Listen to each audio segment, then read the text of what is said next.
karong buntag sa News Patrol. Ihapsa na nga matay sa gubot sa Zamboanga. Unom na, klase og trabaho sa ubang opisina, suspendido gihapon. Ubang sakop sa komunidad sa Muslim sa Davao City na nawagan og kalinaw. Mga Davaoenyong nagpakita og kahawod sa natad sa rescue o sa sports, gipasidunggan. Ug chili ice cream, sulayan ta. Mga kapamilya, niya na mga nagbagang balita sa News Patrol karong buntag. Misa ka na sa unom ang patay, samtang 24 ang samaran ug kapin 200 ka mga residente ang nagpabiling hostage sa mga tropa sa faksyon sa Moro National Liberation Front kon MNLF sa Zamboanga City kagahapon. Nagpatuman og curfew kutob alas 5 kaganinang kadlawon base sa mando ni Zamboanga City Mayor Maria Isabel Climaco. Mabiling gihapon nga kanselado ang mga klase ug opisina, sanglit nagpabiling tensyonado ang sitwasyon tali sa mga tropa sa gobyerno ug MNLF. Apil sa gipangayong kondisyon sa MNLF nga tugtan silang makataod sa ilang flag ug makahinabi si Mayor Climaco. Nagpatawag og closed-door meeting si Davao City Mayor Rodrigo Duterte aron mas pahugtan ang seguridad sa syudad. Iyasab istorya si Normie Suarez sa telepono. Ani ang report ni Vina Araneta. Of course.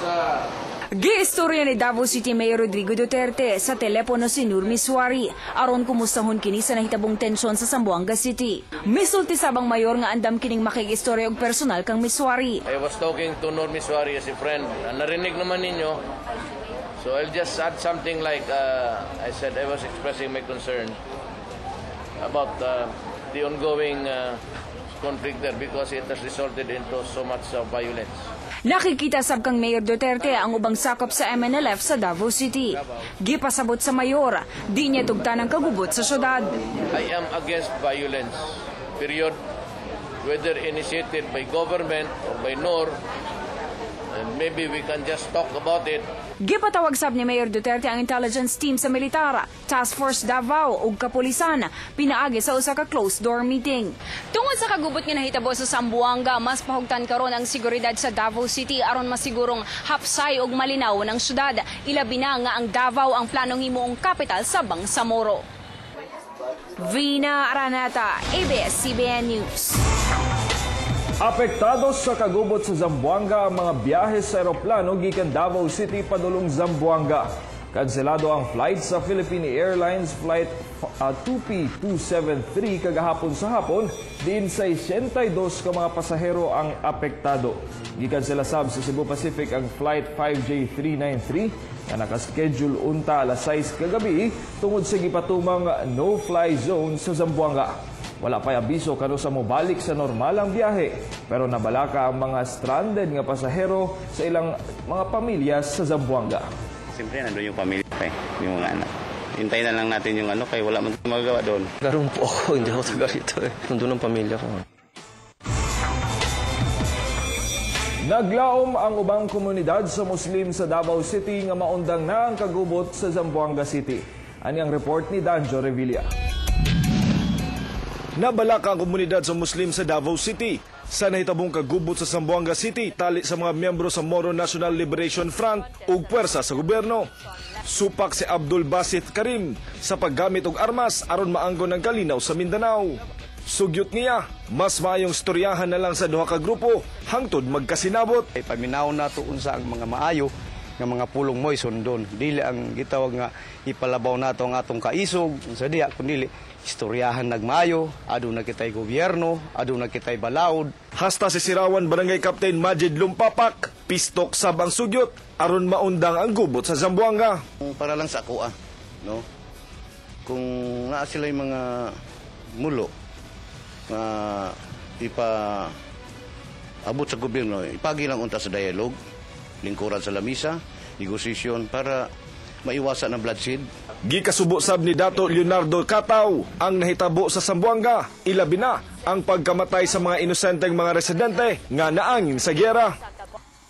Pinaagi sa peace process aron walay dugo nga mo Awas kayo, pagod mo sa kanyang mga away, murag, isod kayo. Sa karon, niabot na sa tulo ang nangamatay tungod sa gyera sa Zamboanga City. Naglaom ang mga Muslim sa syudad nga makabot ang kalinaw sa Zamboanga. Danjo Revilla, ABS-CBN News. Dagang pulis sa Police Regional Office 11 ang gitagaan og award atol sa pagsaulog sa ika-112 Police Service Anniversary. Nagparada sa grandstand sa Police Regional Office 11 ang lain-laing dibisyon sa PNP dungan sa tugtog sa Regional Band. Unang mipaso ang PNP Scout suot ang ilang athletic uniform. Gisundan kini sa Search and Rescue Platoon dala ang ilang mga equipment. Dayon ang Regional Maritime Platoon. Sunod ang mga Tourist Police. Apil sa panon ng mga scene of the crime operatives. Dayon ang mga sakop sa Special Action Force. May paso sab ang Explosive Ordnance Division, kauban ng K9 Platoon. Sunod ang mga motorcycle cops ug mga mobile sa pulis. Pagpakita kini sa puwersa sa Philippine National Police na andam silang moresponde dili lang sa krimen ug bisan rescue operation ingon man pagresponde sa mga katalagman. Para ibigyan ng parangal yung mga kapulisan natin na nag-excel sa kanilang trabaho. Gipasidunggan sab ang mga pulis og police station nga tiunay ang serbisyo para sa kalinaw sa komunidad. Nakadawat og individual award sila Senior Superintendent Vicente Danao Jr., Superintendent Ireneo Dalogdog, Senior Superintendent Michael Dubria, SPO3 Juanita Partol, PO2 Jefferson Torno, SPO4 Roslevar Horolan ug NUP Ferry Rose Labud. Para sa Unit Awards, gipasidunggan ang Davao City Police alang sa kampanya Batok Organized Crimes, Kalinan Police Station sa Solution of Sensational Criminal Case, ang Comval Provincial Police Office para sa Disaster Rescue and Relief Operation, Davao Oriental PPSC sa kampanya kontra insurhensiya, ang HPG ug Regional Health Service 11. Usa sa mga gipasidunggan si Senior Superintendent Ronald De La Rosa, kinsa hepe sa Davao City Police. Nakadawat siya og Achievement Award in the field of police operations ug nagkampiyon sa Inter-PRO DIPO NSU shooting competition. Dako kayong kalipay kay dili mo na no dali makuha labi na national level lisod kay na sa tibok kapulisan individually you are awarded as pinaka-maayo sa in the field of police operations sa tibok PNP. Recognize ka og to think ikaduha na lang award no. Last 2011 awardan po niya na. It's all about credibility in the part of the PNP kay the police is doing their job definitely no, but there are some who taints the credibility and we are very hopeful as civilians nga kita tanan magtambayayong magtinabangay ta. Nagkadawat sab og National Award ang Police Regional Office 11, partikular na sa Davao Oriental Police sa natad sa Disaster Rescue and Relief Operations. Hernel Tokmo, ABS-CBN News.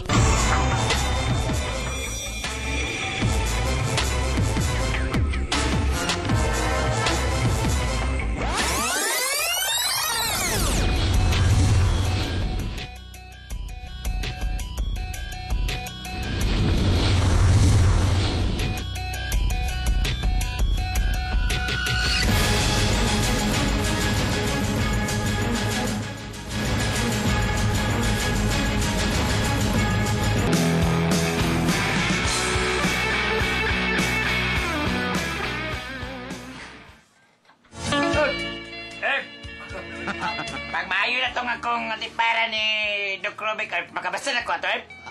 Oh, makabasa na ka, kay Giayo naman Doc Rubic naman di para. Kuan magukuip, maayo noon, kay kuan magukuip, nurit-nurit magukuip. Sinadayan, gamitin na ko ito kong hilo nga, pandagat. Achiche! Hilo nga pandagat diri. Achiche! Mayong bundag! Di raw! Oh, ganihan na sana ng inyong... Riding! Sana siyempre ko abala ko, charming driver, mga kalaway line, idol na gol. Para po yan, kaupa po na ako ang, of course, ruggedly but ugly. Inday Tanini! O katong isgutan, mga kapamilya, dili din sa top 3. Lipat ba? Dili din sa top 3. Pero tulo lang ang mag-ipilian. Tulo lang ang mag-ipilian, pero dili ni top 3, may gala. Atong isgutan ang mga best Oscar songs of all time nga nasulod sa top 20, pero hindi ko na tagtulong nga pinaka-the best good. Una diha ang My Heart Will Go On. Yes,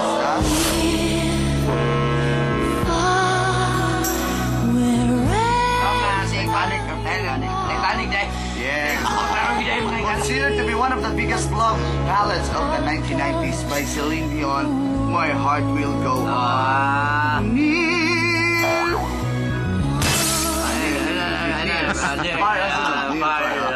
Anyway, number 2. Can't you feel the love tonight? In 1994, nigawas din ang maong music alang sa salida animated film na The Lion King, mga kapamilya. O gisulat ni Sir Elton John.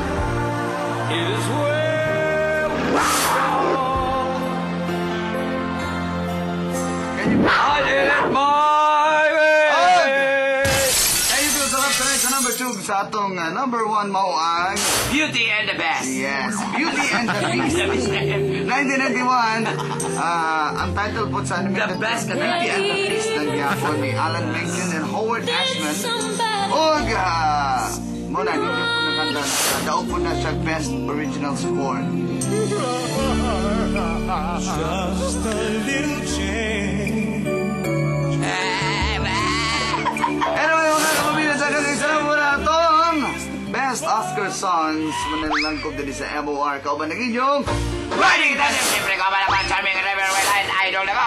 Pero yan, kauban ko na ako, of course, tulad hindi ba't ugly?